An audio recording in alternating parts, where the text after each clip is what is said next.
agama ini pada dasarnya adalah mudah, dan agama itu biasa-biasa aja, tidak perlu berkreasi. Dalam beragama hanya ngikut gimana kata Nabi dan para sahabat radhiyallahu alaihim ajmain.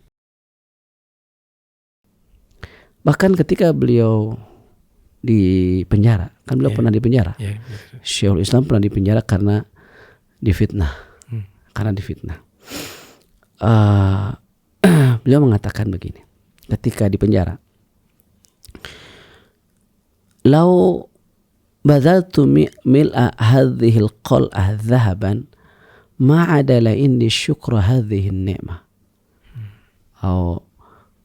Seandainya aku ganti ini seisi penjara ini dengan emas. Seisi penjara dirubah menjadi apa? Emas.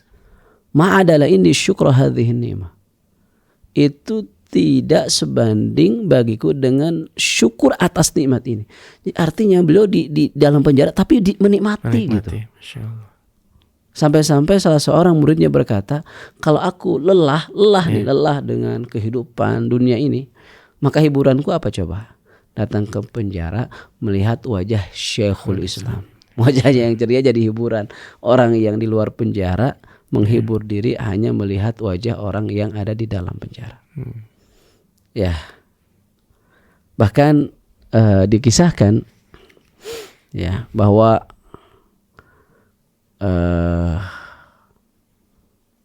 Syekhul Islam Ibnu Taimiyah itu di penjara dan dilarang menulis. Karena senjata paling ampuh bagi beliau itu tulisan. Itu memukul lawan bukan main. Tulisan-tulisannya seperti kitab Al-Aqidah Al-Wasithiyah itu Kang Faris. Kitab Al-Aqidah Al-Wasithiyah. Beliau sampai menantang siapa yang bisa membantah kitab ini. Yang nggak bisa dibantah atau isinya Al-Quran, hadis, gimana gitu kan.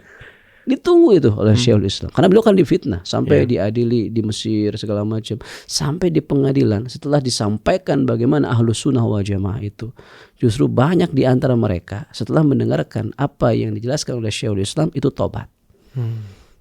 Jadi justru orang tuh akhirnya musuh-musuh Syekhul Islam itu berusaha gimana caranya agar Syekhul Islam gak bicara gitu. Karena sekali dia bicara orang terpengaruh. Itu. Akhirnya pemerintah melarang dia menulis. Tidak boleh diberikan kertas juga pena. Suatu hari salah seorang muridnya datang ke penjara. Apa yang bisa saya bantu ya Syekh? Kata Syekhul Islam, itu ada arang, tolong ambilkan. Akhirnya apa coba? Beliau menulis buku di tembok pakai arang. Nah, bahkan dikisahkan kalau nggak salah kitab Fatwa Hamawiyah atau apa itu ditulisnya pakai arang gitu. Beliau lebih lama menghabiskan waktunya di penjara, Ustaz?